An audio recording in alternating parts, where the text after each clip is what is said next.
有些熊猫一眼就能看出是人教版，从表情到动作全都人里人气。萌大早起第一件事就是拿毛巾对着身上一顿擦，擦完脖子再擦脸。果然帅气的小熊总是很讲究，都知道美奶妈从小便培养萌兰翻墙越狱，还会在萌儿爬上窗台时伸手接应。可长大的萌兰故技重施，翻越北栋墙头后，却惊讶地发现游客全都一哄作鸟兽散，甚至还把唯一能垫脚的小车给拿走了。对此伤心欲绝的萌儿只想说，这几年的情爱与时光终究还是错付了。而且萌兰还在时尚达人徐老爷的带动下，痴迷各种潮流发型，甚至不惜亲自上手，利用编织布和大轮胎等道具给自己变装，不能说是一模一样，简直像了个试乘室。别的小熊爬树左手接右手纵享丝滑，但由于福宝爬树是跟江爷爷学的，所以动作和对方简直一模一样，一蹦一跳跟个圆滚滚的小兔子似的。而当看到宋爷爷大回环下树后，聪明的福宝立即学以致用，甚至爷孙俩连上吊床的动作都一样，确认过眼神的确是亲爷孙。都知道七仔是全网心眼最多的小熊，每当有风吹草动，眼珠子就滴溜溜乱转，隔着屏幕都害怕他会突然探头咬耳朵。直到看见七仔奶爸同款心眼子后，才明白这小子原来是跟饲养员学的，甚至父子俩不仅眼神相似，还有同款肤色，只能说亲生的实锤了。显眼包灵颜作为熊猫圈整活能手，一天天的好像有股使不完的牛劲，不仅会甩头蹦迪，还会推着小车带货，动作熟练到让人怀疑他在外有啥副业。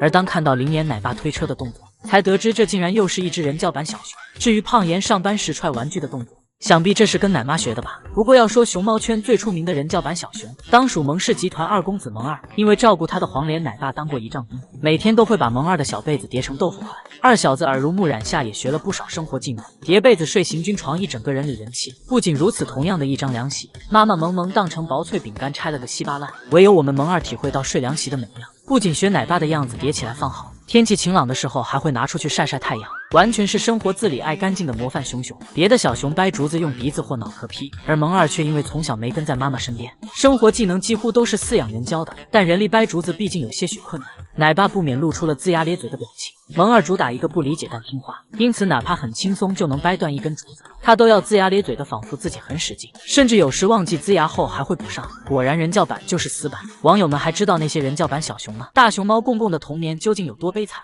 才会让奶妈心酸的说出这番话？哥哥很乖，哥哥乖到让我心疼的感觉，他太乖了，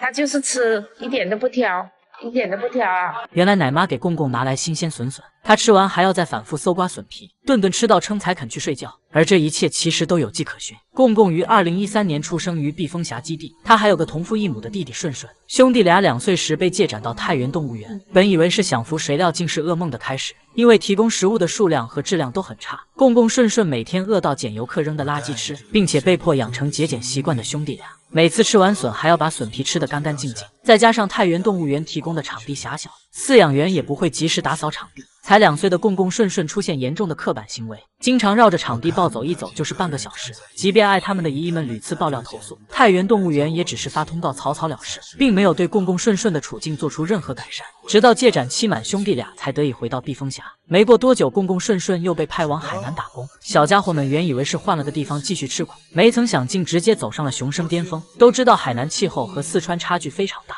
起初猫粉还很担心两熊能否适应新环境，结果园方特地为其准备了24小时豪华空调房，保证室内温度一直保持在25度以下，并且在得知兄弟俩先前的遭遇后，善良的奶爸奶妈便下定决心要让孩子们过上衣食无忧的生活。奶妈不仅专门给共共顺顺种植了竹林，让两熊随时感受到吃自助餐的快乐，平日提供的更是竹中爱马仕黄金竹。为了让兄弟俩尝试不同口味的竹子，奶爸四处搜寻他们能吃的海南本土竹子，哪曾想因老乡家种的水果竹太好吃，兄弟俩硬生生把人家的竹林给吃没了。而共共顺顺不仅真正实现竹子自由，还住上了以前根本不敢奢望的豪宅，内场180平米，外场则足足有300平米，两边的门也一直开着，两熊可以自由进出。不仅如此，兄弟俩的玩具更是多到眼花，可以说其他小熊有的园方通通安排上。心灵手巧的奶妈兰姐还经常制作针织玩具，兄弟俩爱到不行，恨不能整天整夜抱在怀里，并且两熊还是熊猫圈过节最多的小熊，就连母亲节、妇女节以及和光棍无关的父亲节，共共顺顺也能收到奶爸奶妈准备的礼物。可以说兄弟俩真的被宠上了天。只要我在上班那一天，我都会好好守护两兄弟的啊！我反正会让两兄弟在海南的每一天不会再受到一点气。在奶爸奶妈毫无底线的宠爱下，如今共共顺顺早已忘记以前的伤痛，每天没心没肺、开心快乐的在院子里整活。而共共吃东西也比以往挑剔了不少，沾了雨水而影响口感的黄金竹看都不看，小吃货挑到最后甚至都气得想打人了。果然被爱的孩子才能有恃无恐，只希望所有熊熊都能有好的归宿，熊生每一天都健康快乐、开开心心。半夜偷吃村民家排骨，把猪赶走，自己睡猪圈，鼾声震耳欲聋，惊醒村民。野生大熊猫的熊生究竟有多自在？在四川雅安堡新县的一个小村庄里，一天晚上，村民李大爷家的狗叫狗，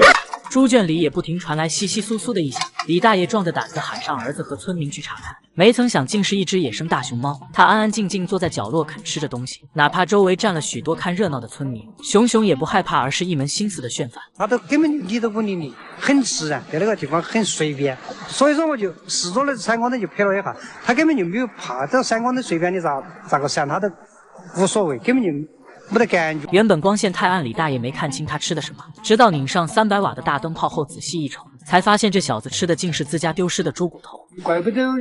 我可以鼓捣的，我说在哪里就想让他给我偷着吃。有人我说不小命，要是两个人谁进来看到你在这死。他不吃萝卜给太了。炫完后，熊熊仍意犹未尽的四处搜寻，但地上只剩了一些不喜欢的白菜萝卜。于是这小子眼巴巴的抬头瞅着李大爷，仿佛在说爷爷肚肚饿饿。李大爷眼看熊猫好不容易来家一趟，便咬牙拿出了预备过年吃的3斤排骨，用刀剁成了3大块送给熊熊吃。没曾想这小子来者不拒，照吃不误，一直酷炫到半夜3点多才心满意足。原以为熊熊吃饱喝足就该回山林去了，结果他竟走进猪圈，把里面的猪全部赶跑，自己躺进去呼呼大睡，丝毫不见外。吃了这个骨头以后呢，他就跑这个猪圈里去睡，直接跑到那个有猪的这个猪圈里去。